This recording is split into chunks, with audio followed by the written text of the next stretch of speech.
जय हिंद साथियों, स्वागत है आपका अपने YouTube channel the competition and fitness hub में। तो जैसा कि अपनी फिजिक्स की सीरीज चल रही थी, ये चैप्टर नंबर 9 है घूर्णन गति एवं जड़त्व आघूर्ण की। मैं बताया था आपको कि टॉप क्वेश्चन हर लेसन के जो टॉप के क्वेश्चन है वो मैं कराऊंगा, जो आपके आने वाले एग्जाम एयरफोर्स और इंडियन नेवी और SSC GD में जो फिजिक्स के क्वेश्चन पूछे जाते हैं UPSI, इसके लिए बहुत ही ज़्यादा इम्पोर्टेंट है। ख़ास तौर से जो इंडियन नेवी और एयरफोर्स की तैयारी कर रहे हैं उनके लिए तो बहुत ही इम्पोर्टेंट है। और जिसने भी अभी तक यार चैनल को सब्सक्राइब न किया हो, सब्सक्राइब कर लो और अच्छा लगे तो लाइक कर देना। चलिए आज की क्लास को स्टार्ट करते हैं। पहला क्वेश्चन देखते हैं कि वृत्ताकार वलय का द्रव्यमान केंद्र ऐसे स्थान पर होता है जहाँ, जो वृत्ताकार वलय होता है उसका द्रव्यमान केंद्र कहाँ स्थित होता है। सीधी सीधी भाषा में कहा गया है, तो ये ऐसी जगह होता है जहाँ पर द्रव्यमान केंद्र कोई निहित नहीं होता है। मतलब द्रव्यमान केंद्र ऐसे स्थान होता है जहाँ कोई भी द्रव्यमान निहित नहीं होता, कोई भी द्रव्यमान निहित नहीं होता।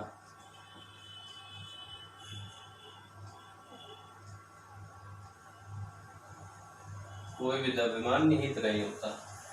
अगला क्वेश्चन कि समान द्रव्यमान के दो कणों में एक स्थिर है तथा दूसरे का त्वरण वेक्टर a है, तो इसका द्रव्यमान केंद्र त्वरण पूछा गया है कि एक तो स्थिर है दो कणों में से और दूसरे का त्वरण है वो वेक्टर a है। तो पूछा गया इस द्रव्यमान केंद्र का त्वरण क्या होगा, तो इसका हाफ हो जाएगा वेक्टर a/2। राइट ऑप्शन होगा वेक्टर a/2। अगला क्वेश्चन कि कोणीय संवेग गुणनफल है, जो कोणीय संवेग है वो किसका गुणनफल होता है। ये गुणनफल होता है जड़त्व आघूर्ण और कोणीय वेग का। जड़त्व आघूर्ण एवं कोणीय वेग, कोणीय वेग। जो कोणीय संवेग गुणनफल होता है जड़त्व आघूर्ण एवं कोणीय वेग के गुणनफल को कोणीय संवेग कहा जाता है।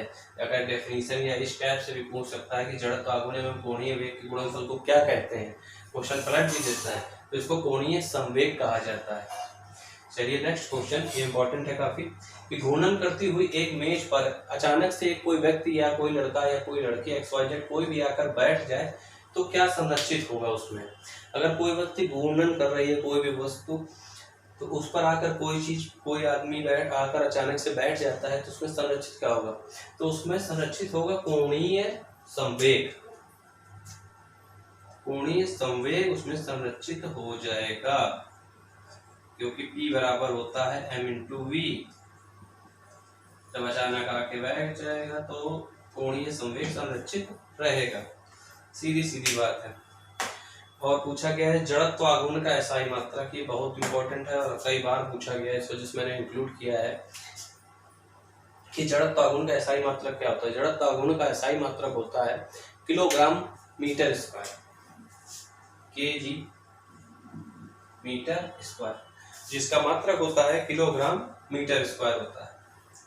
और रेखीय संवेग का आघूर्ण कहलाता है, जो रेखीय संवेग का आघूर्ण होता है उसको हम क्या कहते हैं, तो रेखीय संवेग के आघूर्ण को हम कहते हैं कोणीय संवेग।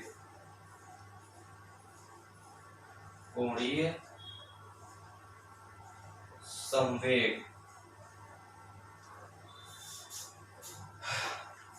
चलिए नेक्स्ट क्वेश्चन की बात करते हैं कि किसी निकाय का द्रव्यमान केंद्र, किसी निकाय का जो द्रव्यमान केंद्र होगा वो उस क्वेश्चन का मतलब है कि वो कहाँ स्थित होगा।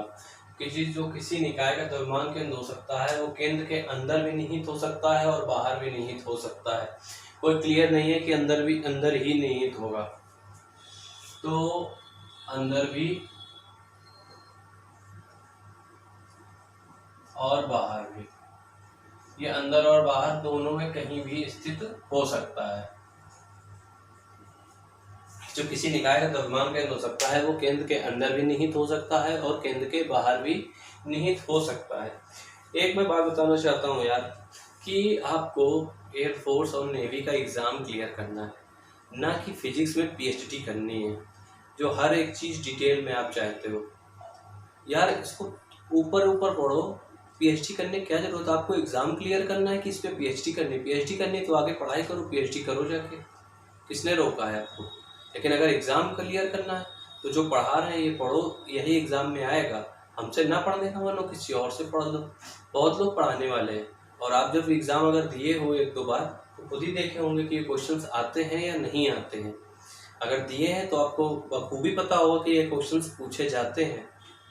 तो मन लगा के पढ़ाई करो, इधर उधर में दिमाग मत लगाओ। आर त्रिज्या एवं एम द्रव्यमान वाले वृत्तीय चकती के व्यास के सापेक्ष जड़त्व आघूर्ण क्या होगा? जो आर त्रिज्या है और एम द्रव्यमान है, एक वृत्तीय चकती के व्यास के सापेक्ष जड़त्व आघूर्ण पूछा गया है।